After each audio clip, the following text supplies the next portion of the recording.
about survivors of the June 3 flooding at the Kwame Nkrumah Circle. Now, they are demanding speedy dredging of the Odo drain to avert further flooding. Various homes and structures were flooded after Sunday's rains, and residents as well as shop owners are blaming the choked Odo drain. Fifi Kumson was in the area for Joy News.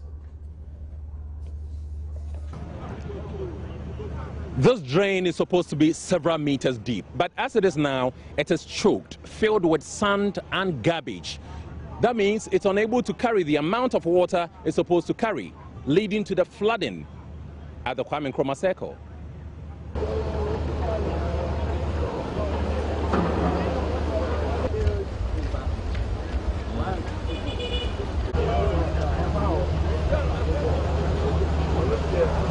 Let's go.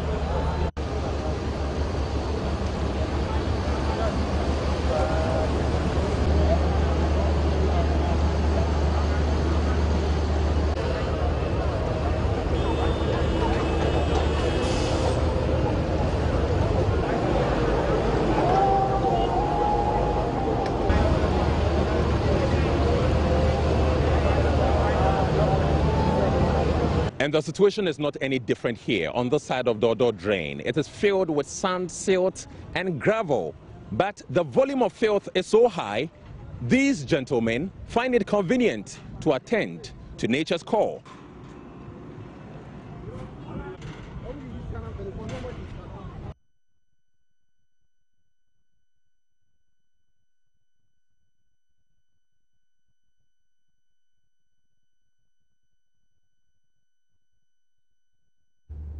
Now, floods at Old Barrier and the South District of the Greater Accra region have left many residents displaced. Rainfall lasting over 6 hours left many drains overflowing into homes. The main Kaswa Highway was also filled with silt, seriously impeding vehicle movement. Derek Ekosam has more.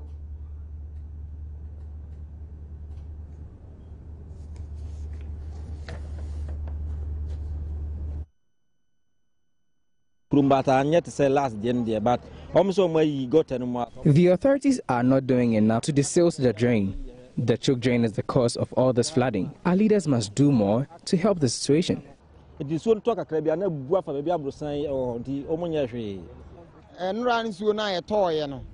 Sunday's rain almost flooded the entire area. This is what caused the bridge to collapse. If care is The sound of water pumps is deafening as I approach Old Barrier community in the Ga-South municipality. Residents are using these pumps to drain away flood waters from their rooms after the floods that lasted about 6 hours.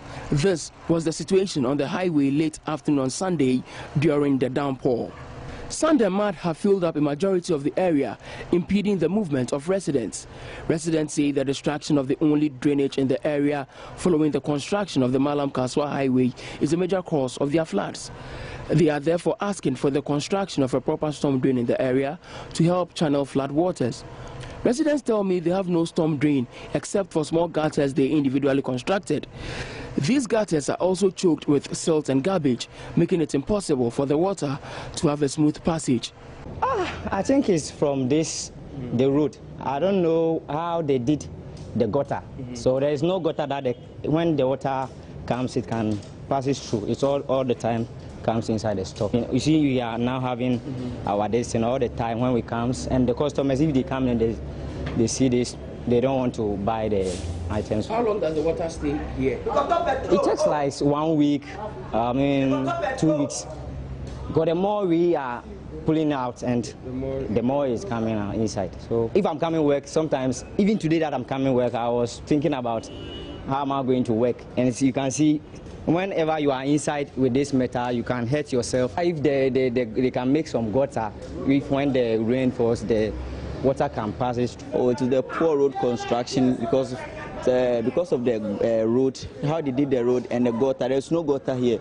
So if the rain falls, there's no place that water will go and flow. So that's why the water has been coming here. You know, this is a metal. And because of the rain, because of the water and the sand, maybe by 2 months' time or 3 weeks' time, it will start rusting, and then that will affect the business. Normally, when the rain falls, here is flooded. and there was a gutter here which crossed along the road. So when the contractor did it, they closed the gutter. And now that when the rainfall, you see at the top, the red top, all the water from the West Hill, the water is just flooding from that place, coming down here, making all this place all flooded. The next door, we closed it for the past 2 years now. Wow. The cement has been always when the rainfall, cement, about last year it was about 1,000 bags. And this one we can't, unless the water goes and then we check the number of bags that has spoiled. Businesses have stalled as a result, while some owners are selling their wares at huge discounts. And until authorities concerned act swiftly, some more properties will be lost as the rainy season has just begun. For Joy News, Derek Ekolsam, Old Barrier. A section of the Odorna Bridge at the Kwame Nkrumah Circle in Accra has collapsed. The actual cause of collapse is unknown. It is, however, suspected to be as a result of strong water currents eroding the foundation of the bridge in the recent heavy rains. The collapse has, however, not affected traffic flow since it has not been in use. Meanwhile, some traders around the Odorna drain are urging city authorities to quickly dredge the channel, which they suspect is responsible for the floods at the Kwame Nkrumah Circle.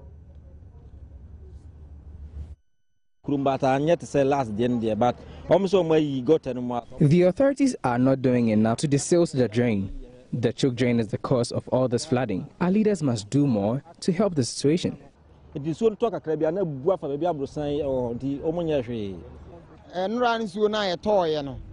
Sunday's rain almost flooded the entire area.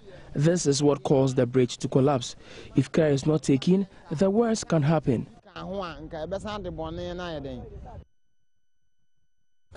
Now, the Ministry of Local Government says it will soon roll out an initiative to fix litter bins at vantage points across the capital. Speaking to Joy News, Deputy Minister Neelanti Vanderpoy also said persons who violate the yet-to-be-passed model sanitation bylaws will be dealt with. The sanitation bylaw bill has already been approved by Cabinet. You start seeing some litter bins, fixed litter bins in some parts of Accra. Which areas are you starting with? I'll be monitoring. With the Ministries Road, the Starless Road, Starless 91 Road, we'll be planting some litter bins along the street and also towards the National Theatre. It's a program Ministry of Local Government we are embarking upon as a further step towards the National Sanitation Day.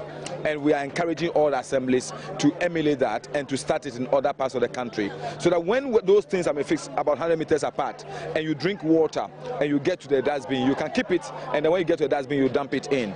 But we will not also allow people to bring their domestic refuse and come and dump into those things. When you are arrested, you will be dealt with. We are also going to pass the bylaw on sanitation, the model bylaws on sanitation. It will be an offence. In fact, Cabinet has approved it to be going to Parliament. I'm sure Parliament will pass before we rise on this particular sitting. It will be an offence for you to throw anything on the street. You will go a penalty of 200 penalty points, which is almost about, I think about 1,000-something Ghana cedis. So it's punitive enough. If you are arrested for openly defecating, 200 penalty points. If you do anything that affects the environment, you will go to court and you'll be punished.